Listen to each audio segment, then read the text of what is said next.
وحده لا شريك له. Harus begitu, pemimpin harus ngambil keputusan, pemimpin harus ngambil gerakan, gak boleh takut. Kalau pemimpin penuh rasa takut, jangan jadi pemimpin. Ambil resiko, karena tugas pemimpin mengambil resiko. Siapapun yang menghalangi kita, siapapun yang membendung kemajuan kita, siapapun yang tidak mendukung untuk kebaikan rakyat, siapapun hanya bicara demi kepentingan partainya, kita lewati dan kita lawan.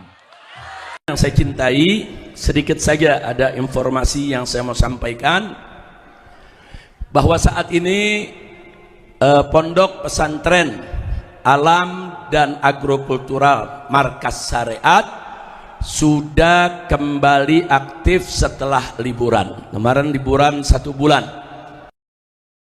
Sekarang santri-santri sudah kembali, kegiatan belajar mengajar telah juga dijalankan. Doakan agar pondok pesantren ini senantiasa diberkahi oleh Allah Subhanahu wa taala. Nah, di sini saya ingin luruskan berita, Bu. Saya dapat kabar ini di luar, banyak orang tua bertanya, mereka memasukkan anaknya ke pondok pesantren ini. Nah, cuman kata mereka, Habib, memang pesantrennya masih ada. Kita bilang, iya, emang kenapa? Kita dengar udah digusur, udah dibongkar. Katanya gubernur datang, udah diacak-acak sama gubernur. Nah, itu semua berita hoax. Itu semua berita bohong.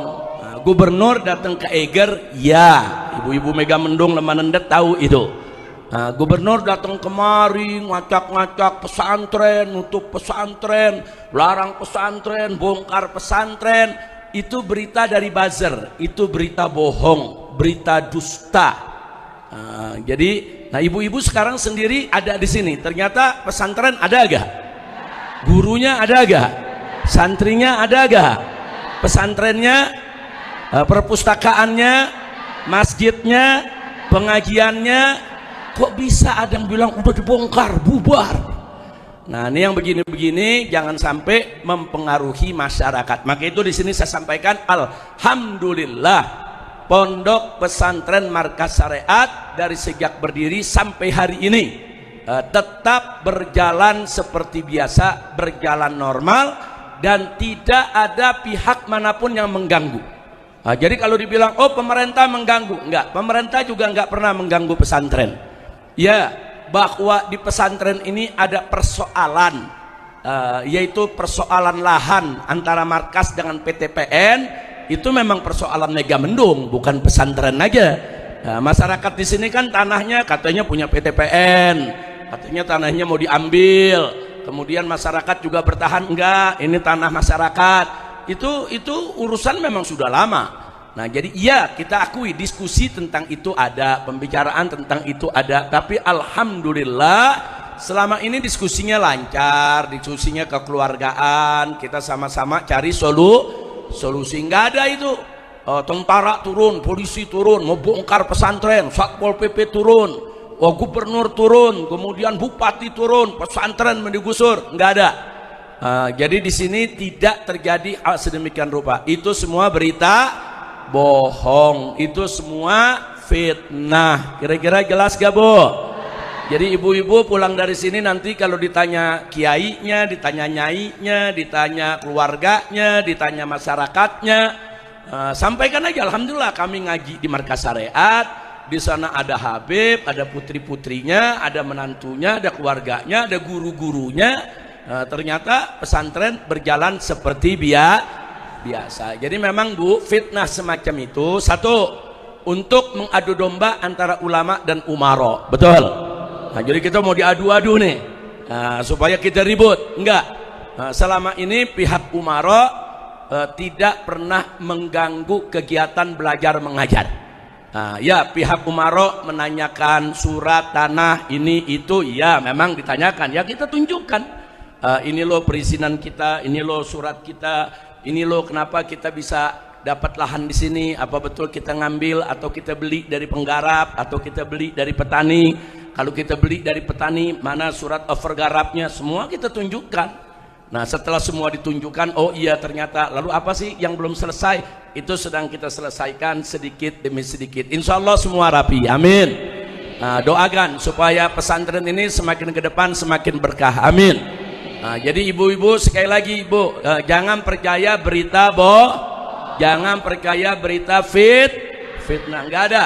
Jadi umarok ganggu nggak. Bahkan kemarin pengurus daripada pesantren Markas Syariat itu bertemu dengan pimpinan Kabupaten Bogor, dengan jajaran wali kotanya, wakil bupati ya, dengan jajarannya, dengan kepala dinasnya, dikumpulkan camat dan lain sebagainya. Kita dialog bagus. Bahkan pemerintah kabupaten mengusulkan supaya di pesantren Markas Syariat ini jangan cuma pesantren aja, tapi perlu ada tempat liburan keluarga yang akrab dengan keluarga dan juga punya nilai-nilai agamis. Nah, kita terima itu saran semua. Bahkan ada saran-saran juga bagaimana supaya nanti Pemkab bisa bekerja sama, yaitu dengan pondok pesantren dalam bidang apa? Penghijauan. Lahan-lahan banyak gundul, bagaimana kita hijaukan lagi. Pohon-pohon keras sudah berkurang, ayo kita tanam lagi. Nah, jadi justru yang ada saat ini kita sedang membangun kerja sama supaya apa? Pohon-pohon keras kembali ditanami, walaupun kita sudah tanam puluhan ribu pohon. Nah, supaya tanah di gunung jangan longsor. Nah, sementara yang di bawah jangan banjir. Kalau di gunung longsor, di bawah banjir, kita semua terkena musibah. Kira-kira jelas gak, Bu? Jelas semuanya? Nah, percaya berita bohong? Nah, nggak percaya, alhamdulillah. Nah, ini sengaja saya klarifikasi begini karena saya dapat tamu dari Aceh, dari Palembang, dari Kalimantan yang tadinya mau masukkan sekolah kemarin nanya, Habib, saya mau masukkan anak saya ke pesantren sana, tapi saya dengar pesantrennya udah digusur. Anak nggak jadi. Saya dengar pesantrennya katanya lagi ada persoalan besar, mau diserbu sama aparat. Bohong semuanya. Nah, kira-kira jelas, Bu? Nah, bahkan doakan kalau lancar, ada rezeki dan ada dermawan, di depan hutan sana kita mau bikin rumah sakit. Cuman namanya jangan rumah sakit, rumah sehat. Sebab kalau disebut rumah sakit, akhirnya masuk sakit, keluar sakit. Nah, kalau rumah sehat, insya Allah masuk sakit, keluar insya. Kira-kira dukung nggak, Bu? Dukung tidak? Kita mau bikin poliklinik, kita mau bikin rumah sehat, kita mau bikin rawat inap. Ke depannya kita mau bikin supaya ibu-ibu baik yang ada di Sukagali maupun yang ada di Kuta nggak jauh-jauh untuk mencari rumah sakit. Nah, itu rencana kita ke depan. Itu memang buat masyarakat, bukan buat pribadi.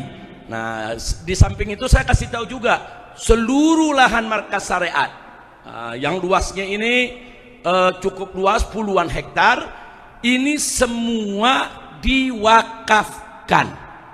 Bukan milik saya pribadi, bukan milik anak-anak saya atau menantu saya, bukan. Nah, kalau sudah diwakafkan itu milik Allah, nggak boleh diperjualbelikan lagi. Nah, jadi lahan di sini satu jengkal pun anak saya, mantu saya, cucu saya nggak boleh memperjualbelikan karena ini wakaf. Wakaf untuk apa? Untuk pesantren, untuk masjid, untuk santri, untuk perumahan guru, untuk bikin rumah sehat buat masyarakat, untuk ke depan nanti ada tempat liburan bagi keluarga muslim, mana tempat liburan yang nggak ada maksiatnya. Nah, ibu tahu sendiri sekarang Puncak di mana-mana banyak maksiat. Kita pengen liburan ke Puncak, kan Puncak enak liburan ke Puncak, tapi ke kanan maksiat, ke kiri maksiat. Nah, kita pengen ada tempat wisata syariat yang tidak, yaitu melakukan maksiat. Saya mau tanya ibu-ibu di sini semua, kira-kira dukung tidak? Nah, jadi ini yang kita mau bangun. Yuk sama-sama kita bangun Megamendung, kita bangun jiwanya, bangun badannya untuk mencari ridha Allah. Nah, itu yang saya sampaikan dan doakan. Kalau nanti masjid rayanya kita bangun, ngajinya nggak di sini lagi. Kita ngaji di masjid raya. Di lapangan ini kan kita bangun masjid yang besar, yang bisa menampung ribuan orang, ribuan santri. Nah, ini yang kita mau sampaikan. Dan bagi ibu-ibu di Megamendung dan sekitarnya, dari dulu saya sudah umumkan, Jadi kalau ada ibu-ibu yang pengen masukkan anaknya ke pondok pesantren ini, apalagi anak yatim atau anak dari janda yang nggak mampu, masukkan kemari. Nanti kita berikan beasiswa dan nggak bayar. Masukkan kemari. Yang penting anaknya kalau sudah dapat beasiswa nggak bayar, rajin belajarnya. Nah, jangan mentang-mentang deket pulang melulu. Nah, di sini kalau udah masuk nggak boleh pulang, Bu. Pulangnya nanti bulan Ramadan, Syawal boleh pulang. Tapi seminggu sekali orang tua boleh nengokin, lihat anaknya. Silakan. Nah, saya udah umumkan ini dari awal pertama kali pesantren ini berdiri. Khusus untuk tetangga pesantren, baik yang di Pekancilan Kuta, yang di Lemah Nendet Sukagali. Kalau ada anak-anaknya masuk pesantren sini, silakan. Apalagi kalau anak yatim, anak nggak mampu, fakir miskin, orang tuanya janda, tidak baik.